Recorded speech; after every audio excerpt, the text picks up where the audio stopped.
Hello, isang mapagpalang araw sa ating lahat. Ito na naman po ang tagapaglingkod niyo, Karunungan ng Diyos, aka Martial Arts. Ang ito pangalan ni Richel R. Kapungkal.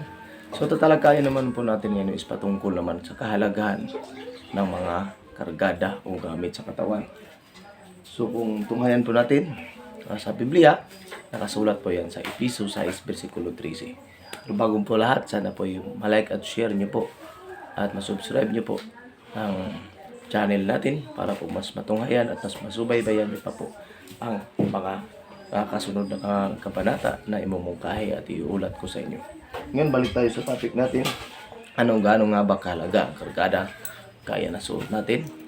Nakikita nyo sa harap, masuot ko. Tulad na lamang ng bato umo.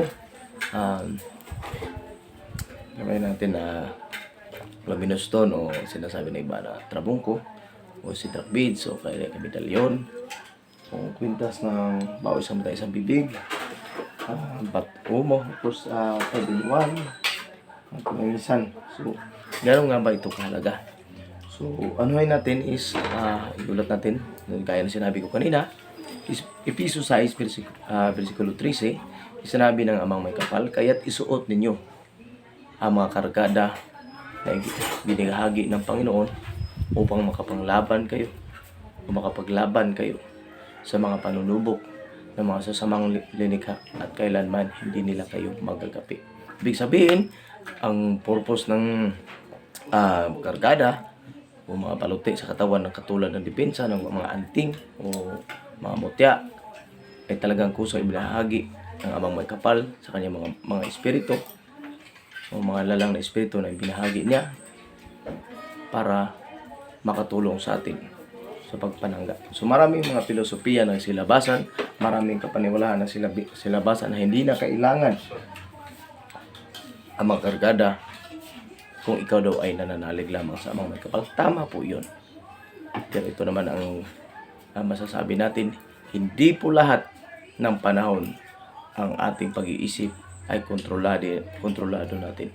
Hindi din lahat ng panahon ay naaayon tayo sa pangyayari sa ating buhay. Ibig sabihin, mayroon talagang nanunubok. Mayroon talagang panunubok ng mga makakaliwang tangka. Ibig sabihin, kung ikaw ay mahina, ikaw ay nagkaroon ng depresyon, nagkaroon ng matinding problema, kung wala kang panangga sa katawan, yung espiritu mo ay hihina. Kung magkaroon ka ng problema, kunyari sakit sa katawan o di ka depression, problema sa pera, problema sa pamilya o problema sa buhay, automatically yung espiritu mo ay hihina. So kung wala kang panangga, wala kang suot na kargada sa katawan, kahit pa sabihin natin malakas ang pananalig mo, o dahil ikaw ay sinubok ng panahon, hihina ng bahagya yung espiritu mo at doon ka mapapasukan ng mga kaaway. So ibig sabihin, dapat kung mayroon kang pananalig sa Amang may kapal, mayroon kang pananalig sa tatataging may likha, dapat mayroon ka ding kargada. Balanse po yan. Kung may spiritual ka, may material ka. Kasi kung spiritual ka lang, yun sabi ko kanina, pag magkaroon ka ng depression, magkaroon ka ng problema, yan man ay sa problema sa spiritual, problema man yan sa material, o problema sa hanap buhay, problema sa pamilya, automatic talaga yan. Magda-down o hihina ang espiritu mo. So kung wala kang panangga, ang panunubok ng kaliwa ay talagang papasok sa iyo. So kailangan mayroon kang material. So yun ang nakabalanse yan. So ibig sabihin, kahit pa nagkaroon ka ng maraming problema dahil may panangga ka, yung gabay na nakatira o sumasama sa iyo, yun ang tutulong sa iyo na para samahan ka kahit pa ikaw ay nasa ibaba. Ibig sabihin, ikaw ay nahulog sa kahinaan dahil sa meron kang matinding problema. So, yun po ang kalagayan. So, pag sabihin natin kalasag at saka sibat, ibig sabihin nun, may orasyon para doon. Kaya yun, sa katuruan ko, mayroon po tayong binabahagi na orasyon na sinasabi nating baluti at balabal o kalasag sa katawan. So yun ang inano ko is yung sinasabi ko ng akram hindi rin pala yun. So yun ay panangga na espiritual. Pero kung ikaw ay magkaroon ng problema, kahit pa sa sarili ko, nasasabi nyo na sa mga kakilala sa akin, tinatawag nyo na akong master, tinatawag nyo na ako ng maestro, guro. Pero minsan talaga, aaminin ko yan. Dahil ako'y tao pa lang, minsan talaga ako ay nasusubok ng mga makakaliwang likha. Pero dahil sa mayroon tayong gamit, tayo ay pinagpala na nagkaroon ng napakaraming gamit, kaya hindi tayo nagpapadala sa mga pagsubok. Yan. Isipin lang natin na pati nga ang amang may kapal, sinubok ni Lucifer. Ibig sabihin, ang amang may kapal gumawa ng kanyang mga anghel, ginawang sangkatauhan. O isang anghel na pinagkatiwalaan niya ay sinubok pa siya. Hinangad na siya ay palitan sa kanyang trono.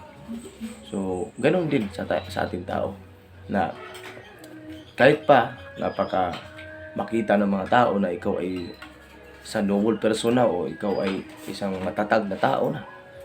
Pero darating din ang araw may susubok sa iyo na masasabi mo na hindi mo sukat akalain na yung susubok sa iyo ay isa sa taong pinakamalapit sa iyo at yun ang magiging hudyat na parang ikaw ay talagang masasabi mo na bakit nagaganon. Pero i-realize mo na lang na kung nangyari yan sa iyo ay nangyari nga sa langit yan. Kaya nga nagkaroon ng War of Heaven. Huwag din kayong mag-alala kung bakit nagkaroon ng War of Heaven. Kasi kung hindi nagkaroon ng War of Heaven, wala din kasangkatauhan. Okay? Huwag kayong mag-ano dyan. Daming lamat sa sanlibutan. Balik tayo sa main course natin. Bakit kailangan natin ng kargada? Yan sabi natin, Efesos 6, versikulo 13, kaya't isuot ninyo ang mga kargada ibinahagi ng amang may kapal upang makapanglaban kayo sa mga panunubok ng mga masasamang likha at para hindi kanila o hindi kayo magapi ng mga kaaway. Ibig sabihin, mayroon talagang ibinahagi ng kaalaman ng amang may kapal. So, sinabi pa, hindi ko na sabihin ang versikulo, pero sabi doon, hanapin nyo ang amang may kapal, hanapin mo ang iyong Diyos. At kung siya'y mahanap mo na, intindihin mo, hanapin mo ang sarili mo, at ang lahat ng bagay ay ibibigay at ibahagi niya sa inyo. So yun ang lagi kong sinasabi, ang daming gustong magpaturo, ang daming gustong magkaroon ng gamit na sinasabi nila, paano makahanap? Diba? Ang daming gustong makahanap ng mga mutya, ang daming gustong makahanap ng mga singaw ng kalikasan. Kung lagi kong sinasabi, hanapin muna natin ang amang may kapal. Kasi kung mahanap na natin siya, diyan lahat ng mga bagay na nakakamangha, mga bagay na kakaiba, mga singaw ng kalikasan o mga mutya man yan, ay talagang kusang lalapit sa inyo. So napapansin nyo yan sa ibabaw ng altar, may mga bao dyan na isang mata, isang bibig. Ano pa yan? Meron tayong mga batuo mo hindi basta-basta mahanap. Ay binuwan at kahit anong klaseng mutya. O yan ay nakuha ko, nakita ko mula nung hinanap ko ang may makapal, sinuko ko sarili ko sa kanya, at of course kinilala ko ang sarili ko. Iulat ko naman, Gospel of Thomas, sinabi ni Kristo noon, kung ano ang tunay mong pagkatao ay kailangan mong alamin at ilabas upang malaman mo na ikaw ay kaisa ng amang may kapal. So sana po mayroon tayong aral na napulot sa araw na ito. Balikan ko na lang. Kumustahin ko kayo.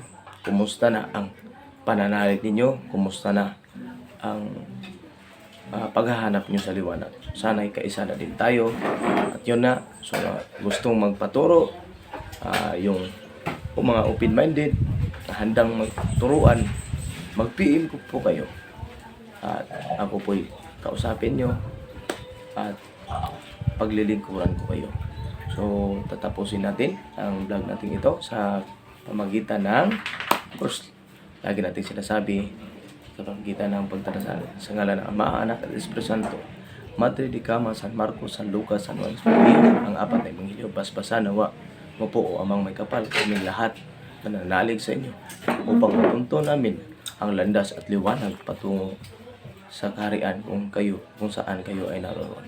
Maraming salamat po sa ngalan ng Ama, Anak at Espiritu Santo, naway ibahagi niyo sa amin ang aming pangangailangan, yan may material o di ka espiritual.